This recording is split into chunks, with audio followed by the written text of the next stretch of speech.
News. पश्चिम बंगाल में 4 चरण के मतदान हो चुके हैं और वहीं 8वें चरणों में हो रहे चुनाव की आधी प्रक्रिया लगभग पूरी हो चुकी है। और आपको बता दें कि ऐसे में अब 5वें चरण के मतदान से पहले का चुनाव प्रचार चल रहा है, लेकिन इस बीच चुनाव आयोग ने 24 घंटे के लिए ममता बनर्जी के प्रचार करने पर रोक लगा दी है। ममता पर लगा यह बैन सोमवार रात 8 बजे से लागू हो चुका है। जानकारी के मुताबिक चुनाव आयोग ने यह कार्रवाई ममता बनर्जी के 2 बयानों के चलते की है। बताया ये जा रहा है कि चुनाव आयोग ने हुगली में ममता के जनसभा के दौरान सांप्रदायिक मसले पर खुलेआम वोट मांगने के बयान पर उन्हें नोटिस भेजा है। तो वहीं ममता बनर्जी ने चुनाव आयोग के इस फैसले पर मंगलवार यानी कि आज दोपहर 2 बजे कोलकाता के गांधी मूर्ति में धरना देने का ऐलान कर दिया है। तो वहीं सांसद डेरेक ओ ब्रायन ने चुनाव आयोग की इस कार्रवाई पर प्रतिक्रिया देते हुए इसे लोकतंत्र का काला दिन बताया।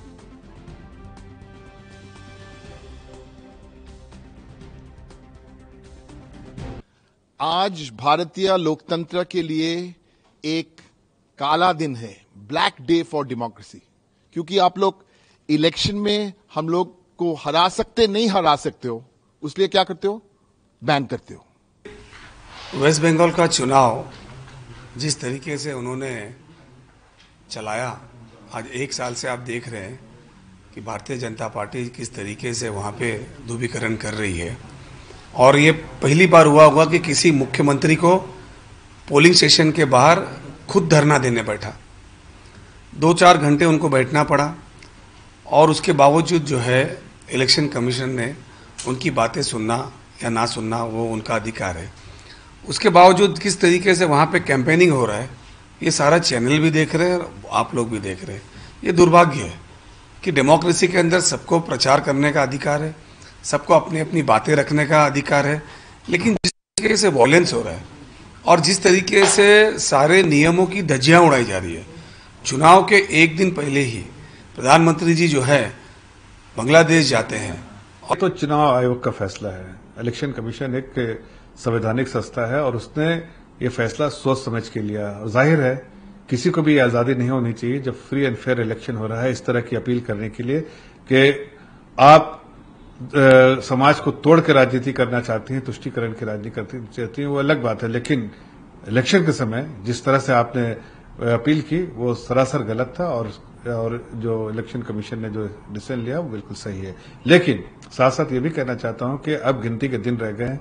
जिस तरह से पहले 4 चरण में जो वोटिंग हुई उसमें भारतीय जनता पार्टी प्रचंड बहुमत से आगे है और आगे जो 4 चरण में वोटिंग होने वाली है उसमें पूरी बहुमत से भारतीय जनता पार्टी आएगी। इसलिए कि वहां की जो तोलाबाजी वाली सरकार, जो वहां की भ्रष्टाचारी सरकार और जो उस तरह की तुष्टीकरण की सरकार है, उससे वहां की जनता बिल्कुल तराई तराई कर चुकी है। अब उन लोगों ने, जनता ने ये विश्वास दिया है, ये एतबार दिया है, ये कॉन्फिडेंस दिया है हम भारतीय जनता पार्टी को कि हम वहां वो चेंज चाहते हैं, वहां एक परिवर्तन चाहते हैं और असल परिवर्तन भारतीय जनता पार्टी ही दे सकती है। इसलिए कि हमारी सरकार प्रदेश के हित में और प्रदेश की जनता के हित में ही काम करती है और इस तरह की टोलाबाजी वाली सरकार, सिंडिकेट सरकार का खात्मा होना चाहिए और उसके गिनती के दिन रहे 2 मई को इसका फैसला भी आ जाएगा।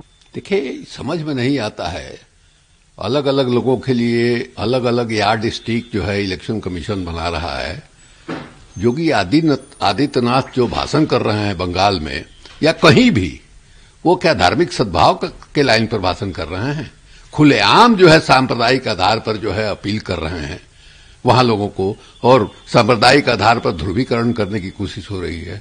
अभी जो गोली चला बूथ पर जिसमें 5 लोग मारे गए, उसके बाद दिलीप घोष का बयान सुन लीजिए। दिलीप घोष इस ढंग से दावा कर रहे हैं, धमका रहे हैं वोटरों को। क्या पता चल गया ना, वो जो राइफल है वो राइफल जो है दिखाने के लिए नहीं है, वो चलेगी गोली। इस ढंग से बोल रहे हैं जैसे उनका पर्सनल जो है वो फौज हो। तो उधर पश्चिम बंगाल में बीजेपी के मुख्यमंत्री पद के दावेदार दिलीप घोष फिर सुर्खियों में हैं। उन्होंने कूच बिहार के सीतलकुची में हुई फायरिंग को सही ठहराते हुए चेतावनी दी है कि अगर अगले फेज के चुनाव में भी बूथ पर गड़बड़ी हुई तो गोली चलेगी। ये बिगड़े लड़के हैं, सुधर जाए। अब तृणमूल कांग्रेस उनके प्रचार पर बैन की मांग कर रही है। आयोग में हम लोग आए थे एक ज्ञापन देने के लिए जिस ज्ञापन में हमारे लोकसभा के नेता सुदीप बंदोपाध्याय, हमारे राज्यसभा का नेता तथा हमारी पार्टी के chief national spokesperson Shri Derek O'Brien और मैं राज्यसभा में तृणमूल कांग्रेस का चीफ हुई सुखेंदु शेखर राय, हम तीनों ने ये हस्ताक्षर किया इस ज्ञापन में। इसमें 2-3 मुद्दा है, अहम मुद्दा।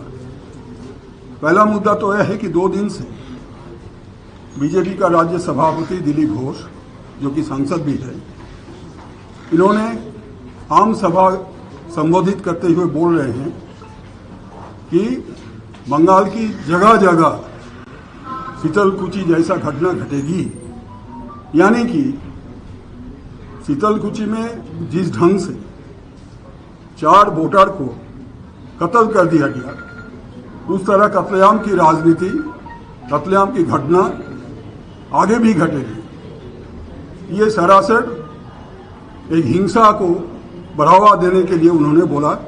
ये हमारे अभियोग है और ये अभियोग हमने राज्य चुनाव आयोग के पास रखा।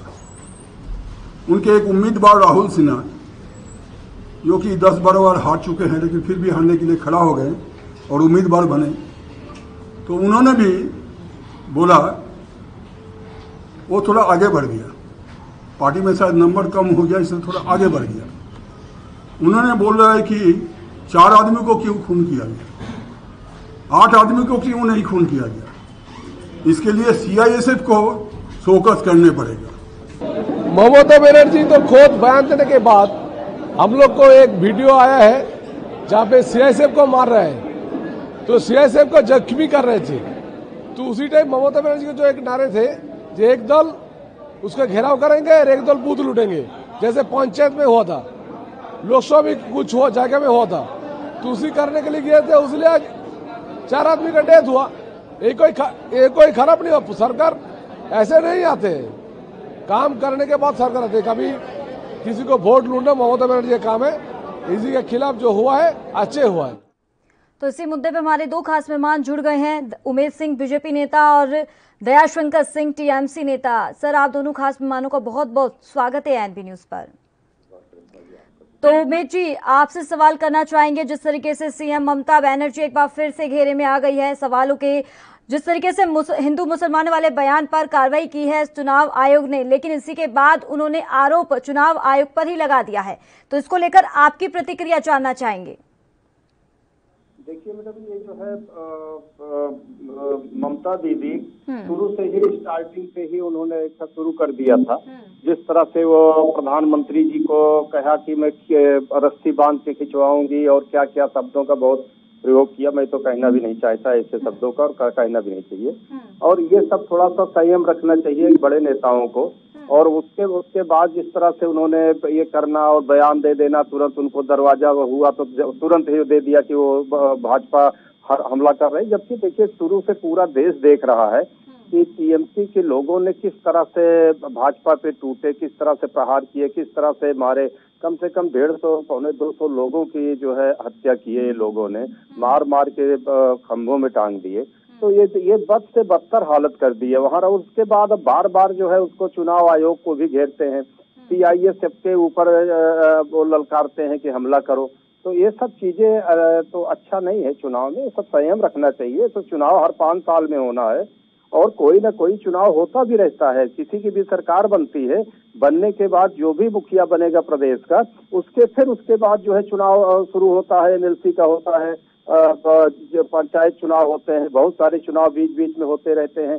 तो ये सब संयम रखना चाहिए। ये सब चुनाव कराना इलेक्शन कमीशन का काम है, वो स्वतंत्र बॉडी है, उसके ऊपर इस तरह के आरोप प्रत्यारोप लगाना अच्छा नहीं रहता है। किसी को शुरुआत से ही लगातार TMC आरोप लगाती हुई नजर आ रही है, चुनाव आयोग पर उनको भरोसा नहीं है, साफ तौर पर उनका कहना है कि वो बीजेपी के साथ है। देखिए, अब ये तो कोई भी कहता है। अब पिछली बार भी जब सरकार बनी थी 10 साल, अब ये उनको सोचना चाहिए। यही सब नेताओं की भाषाओं को जो है जनता जो है वो नकारती है। जब नकारती है और विरोध करना शुरू करती है और उसके बाद नेता फिर बार बार रिपीट करते हैं, तो वो अपने आप माइनस होते चले जाते हैं जनता के बीच से। ये नेता समझ नहीं पाते हैं और बोलते जाते हैं। अभी जब जो है 2 बार जनता ने जैसे जनता को कह दिया कि जनता पैसा लेके जा रही है भीड़ में, जनता पैसा लेके वोट दे रही है, या इस तरह का आरोप लगा देना। जिस जनता ने सर आंखों पे बैठाया, जिस जनता ने 10-10 साल आपको सत्ता दिया और फिर दे सकती है। चलो आप इस बार आपके लिए प्रॉब्लम है और जनता विरोध में आ गई है आपके कर्मों पे, आपके कार्य क्रियाकलापों से, लेकिन फिर आपको चांस, जब चुनाव तो हर 5 साल बाद कोई जो भी आएगा वो 5 साल बाद हम आ रहे हैं तो 5 साल बाद तो फिर चुनाव होगा ना। ऐसा तो नहीं कि हम चुनाव को रोक लेंगे और आजीवन हम बैठ जाएगी भाजपा, भारतीय जनता पार्टी। ऐसी स्थिति नहीं होती। ये चाहे हम हो और चाहे कोई भी पार्टी, सबको ये समझना चाहिए कि कम से कम पार्टी के ऊपर आरोप प्रत्यारोप करे, अपनी अपनी बातें रखे। पहली बात तो प्रत्यारोप के बजाय अपना एक मेनू दिखाना चाहिए कि मैंने किया क्या हूँ, अपने कर्मों पे, अपने कामों पे, अपने उस पे जो है आना चाहिए चुनाव में और बताना चाहिए कि मैं क्या किया हूँ या आगे क्या करूंगा। तो कम से कम इस तरह का जो है आरोप प्रत्यारोप न कर करके काम के ऊपर चुनाव हो तो बेहतर रहता है। लेकिन अभी जो है स्थितियां सब बहुत बदल गई है, ये नहीं होना चाहिए। दयाशंकर जी, अब आपकी तरफ रुख करना चाहेंगे। सवाल आपसे ये है कि अब ममता बनर्जी के 24 घंटे के लिए बैन कर दिया है चुनाव प्रचार में, तो अब इसी के मुद्दे पर अब चुनाव आयोग के खिलाफ अब वो प्रदर्शन करेंगी। क्या लगता है कितना असर अब 5वें चरण के चुनाव में पड़ने वाला है टीएमसी पर? देखिए, उमेश सिंह जी ने बड़ा ही अच्छा बताया, जैसा जो कर्म करता है उसको वैसा फल मिलना शुरू हो जाता है। ये इनका बड़ा ही अच्छा वक्तव्य रहा। देखिए, इन लोगों को क्या हुआ कि अब शुरुआत हो चुकी है। जैसे अभी संपूर्णानंद का 1-2 दिन पहले चुनाव हुआ, वहाँ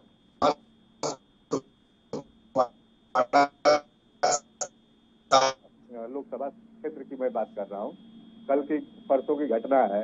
तो संपूर्णानंद में इनका एक भी खाता तक नहीं खुला, तो बड़ा साफ होगा। इससे पहले महात्मा गांधी काशी विद्यापीठ उसी वाराणसी में है, वहाँ भी इनका खाता नहीं खुला। लगभग उससे 423 कॉलेज जुड़े हुए हैं।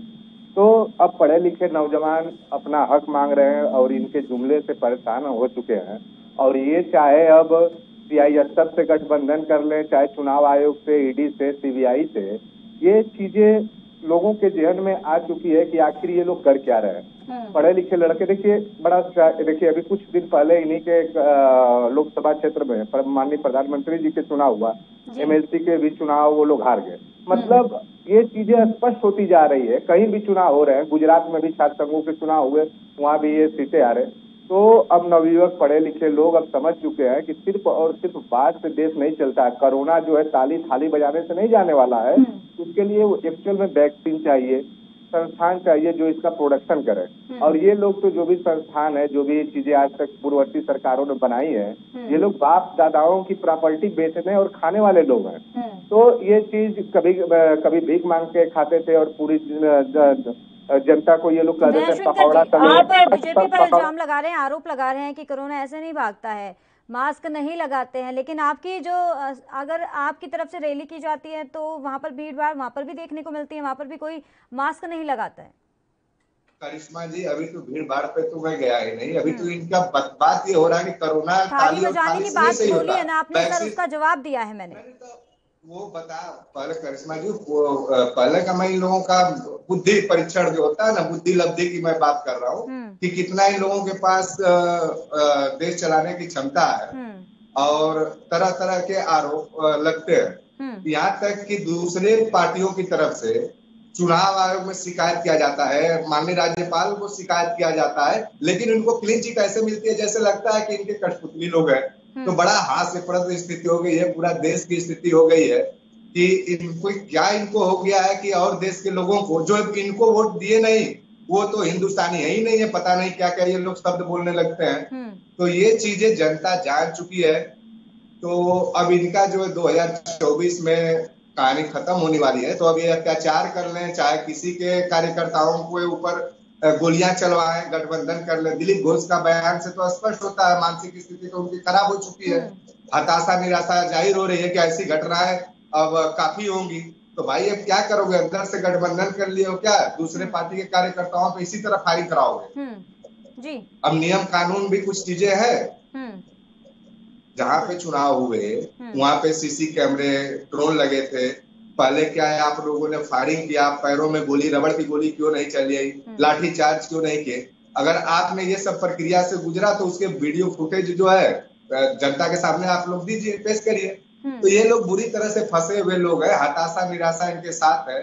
तो अब ये लोग चाहते हैं कि किसी ना किसी तरह से कुछ परसेंटेज वोट मिल जाए। तो अब जनता तो पूरे भारत से इनको नकार चुकी है। अब बाकी जो इनको है, अगर इन अपने कामों में कुछ सिर्फ जुमलाबाजी से काम नहीं चलेगा, मन की बात से काम नहीं चलने वाला देश में। अब काम करने वालों को लोग जनता चुनेगी और 2 मई को इनको पता चलेगा। जी उमेश जी, और क्या लगता है कि जिस तरीके से सांसद दिलीप घोष पर ये एक तरीके से जो बोल है वो पूरी तरीके से बिगड़ चुके हैं, उन्होंने साफ तौर पे बोला है, यानी कि चेतावनी दी है टीएमसी को कि बंगाल में जगह जगह अगर ऐसे हादसे हुए जैसे शीतलकुची में हुए हैं तो कहीं ना कहीं दोबारा ऐसे हादसे हो सकते हैं। क्या लगता है कि सांसद को ऐसे शब्दों का इस्तेमाल करना शोभा देता है? नहीं, कतई नहीं। मैंने खैर बयान सुना नहीं, लेकिन अगर इस तरह का आप कह रही हैं, अगर वो है तो ये नहीं कहना चाहिए। मैं इन सब चीजों के साथ नहीं रहता हूँ, चाहे कोई भी किसी भी पार्टी के नेता हूँ, मैं इसका वो नहीं करता हूँ। लेकिन ये चीजें मैं सुना भी नहीं हूँ, क्योंकि जब सुना होता तब मैं उसका सही जवाब दे पाता। अच्छा, दूसरी चीजें कि कम से कम जो है तो संयम तो रखना चाहिए हर पार्टी को। लेकिन हमारे दयाशंकर सिंह जी जो है बहुत अच्छा बोलते हैं, बहुत अच्छा वक्ता भी हैं और बड़ा संयम रखना चाहिए। जिस तरह से अभी इन्होंने कहा कि भाजपा भीख मांग के खाती है या ये आदत पड़ गई है, ये सब चीजें नहीं कहना चाहिए। देखिए, कम से कम अगर वो किसी को चुने हों देश में 14 के लिए, वो अच्छी बात है। और चुनाव होता है, वो देश चुनता है, वो जनता चुनती है। देश की जनता चुनाव चाहे 24 का हो, चाहे वो 19 का हो, चाहे 14 का हो, चाहे 4 या 9 का हो रहा हो, लेकिन वो सब में चुनाव होता है और जिसको जनता चुनती है वो प्रधानमंत्री बनता है, वो जनता के ऊपर है। तो वो बहुत अच्छी बात है। मैं इनको शुभकामना दूंगा। अगर दयाशंकर जी किसी से कम नहीं है वो कैंडिडेट बन जाएंगे, अच्छी बात है। लेकिन जिस तरह से बयानबाजी चल रहा है, इस पे नहीं। कम से कम इनके मुंह से एक बार सुना होता, मैं टीएमसी ये कही होती कि मेरा ये रिपोर्ट कार्ड है और मैं इसके ऊपर काम के ऊपर मैं आ रही हूँ, जनता के लिए ये काम करूंगी। जनता को जो 10 साल मैंने नहीं कर पाई और कह करके एक भी काम को पूरा नहीं किया, वादा करके एक पंचवर्षीय नहीं दूसरी पंचवर्षीय मौका मिलने के बावजूद भी किसी काम पे 1% काम पे जनता के कहे हुए वादे को पूरा नहीं किया। आज भारतीय जनता पार्टी ने जब वादा किया और सामने वो जो कहती है वो करके दिखाती है, और जिस तरह से करना शुरू किया, जिस तरह से लिस्ट दिया किसानों के लिए, गरीबों के लिए, नवयुवकों के लिए, महिलाओं के लिए, वहाँ के सभी हर जातिगत सभी के लिए समान। वहाँ लोग जातिवाद की बात करने लगते हैं। किसानों को दिया गया है तो क्या किसान को जाति देख करके दिया गया है क्या? कोई सुविधा महिलाओं को सुविधा दी जाएगी तो क्या जाति देख के दी जाएगी क्या? वो पूरे हम लोग भारतीय जनता पार्टी सर्वधर्म समाज के लोगों के लिए काम करती है, पूरे प्रदेश के लिए काम करती है, देश के लिए काम करती है। वो गिन के अलग अलग काम नहीं करती है और हिंदू मुस्लिम या इस तरह से बांट करके ये सब करना नहीं चाहिए। ये रिपोर्ट कार्ड आए, अपना बताए कि मैंने क्या हूँ और बेरोजगारों के लिए मैंने क्या किया, किसके लिए क्या किया, उसको बताएं। और जनता अगर उसको जनता पाई होगी 10 सालों में, अगर उसको देखी है और सुनी है, उनके काम का जो है पूरी तरह से जो है टाइम दिया है, अगर उसका परिणाम अच्छा होगा तो जनता उनको साथ होती। आज जनता क्यों इनसे बिदक गई? आज पूरी बंगाल की जनता क्यों आज उत्साहित है, क्यों आज लालायित है, क्यों आज भाजपा की तरफ खड़ी हो गई है? क्यों ऐसा हो रहा है? वो उनको अपना देखना चाहिए और इससे सुधार करना चाहिए। आज ही चुनाव नहीं खत्म हो रहा है, धैर्य रखें, 5 साल विपक्ष में बैठे, आगे फिर इनको समय मिलेगा। ऐसा धैर्य खो नहीं देना चाहिए। आज जनता के ऊपर, जनता इनसे नाराज है, खफा है, तो नाराजगी वो दिखाएगी, उसको कोई रोक नहीं पाएगा। तो ये कम से कम इतनी हिम्मत रखना चाहिए। और वह 2 तारीख अब थोड़ा देर रह गया है, बहुत सूझबूझ से, बहुत अच्छी, अभी भी अच्छा है कि जनता को बताएं अपने किए हुए कामों को। शायद उनका कुछ थोड़ा सा माइंड चेंज हो, क्योंकि जनता बहुत उबल रही है, बहुत गुस्से में है। जी दयाशंकर जी, क्या कुछ कहना है? क्योंकि गोरखा समुदाय की अगर बात करें, उन्होंने भी साफ तौर पे बोल दिया कि हमें बीजेपी चाहिए। देखिए, जिस तरह से उमेश भाई बता रहे हैं कि अभी इनके पास तो कैंडिडेट नहीं है, पब्लिक इनके साथ है। देखिए, देश में जो भी लोग वादा किए थे, अगर एक भी वादा पूरा किए हो, बताएं 2 करोड़ लोगों को रोजगार दिए, 15 लाख रुपए की बात करते थे, लेकिन बहुत से इनके वादे हैं। महंगाई घटाने की बात करते थे, 5 करोड़ जनसंख्या के ऊपर एम्स बनाने की बात करते थे, 100 मेट्रो सिटी की बात, तो बहुत से चीजों को इन्होंने बताया, लेकिन एक भी संस्थान इन्होंने बनाया हो।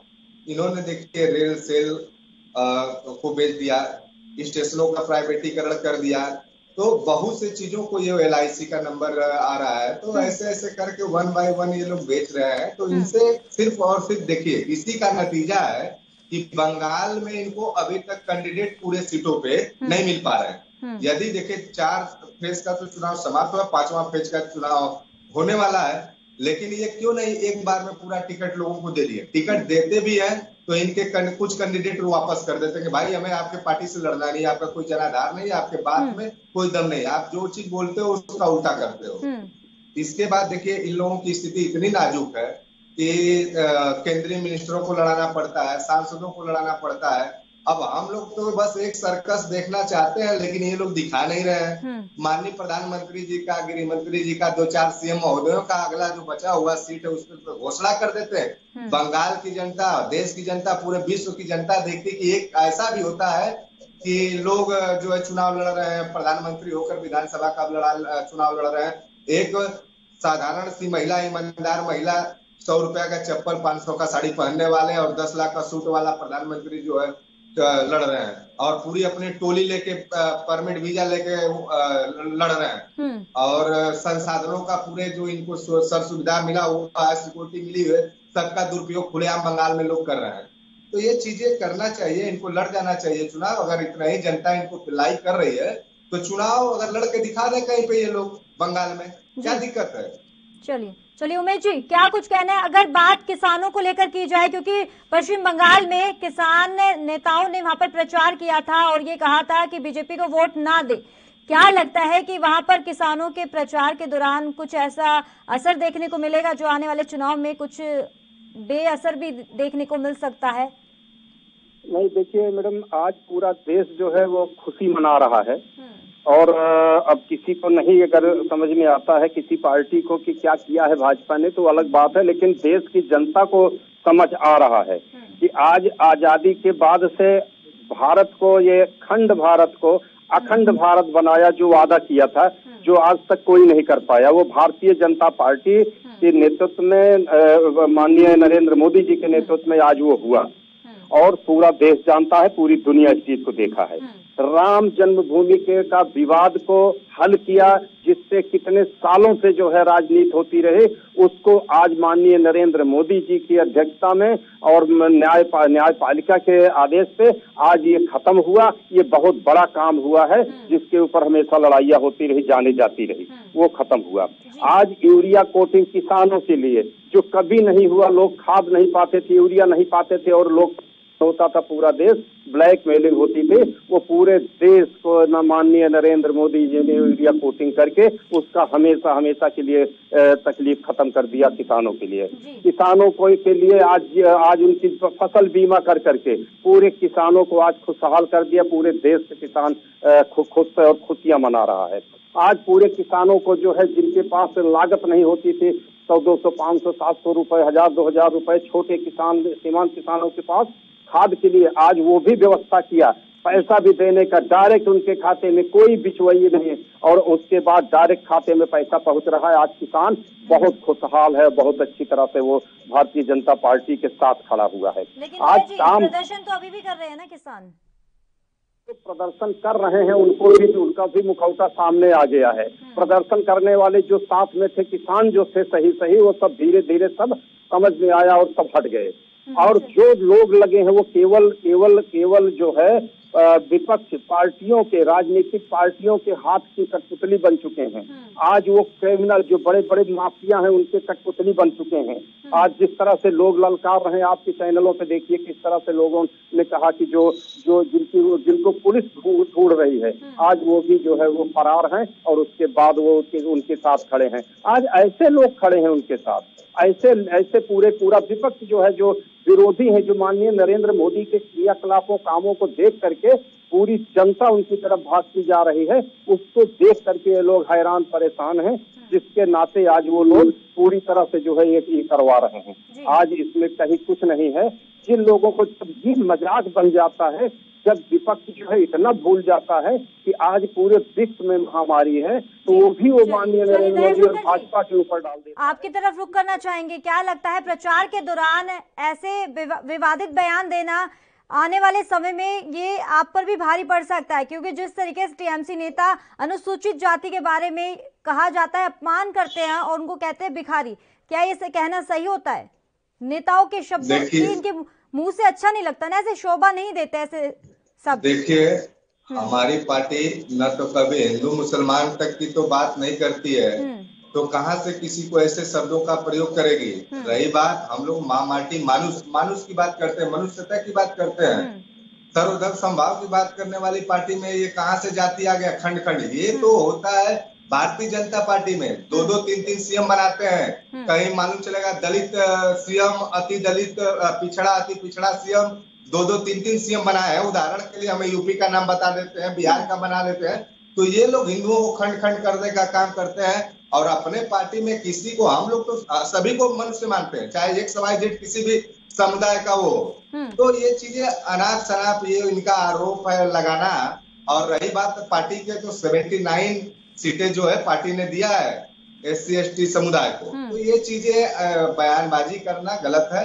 और ये सब अपने पार्टी के अंदर देखें, ये लोग क्या करते हैं, अपने मन में खुद झांक कर देखें कि हम लोग कैसा। बैन क्यों लगा दिया चुनाव आयोग ने? बैन क्यों लगा दिया ममता बनर्जी के चुनाव प्रचार के दौरान, वो भी 24 घंटे के लिए?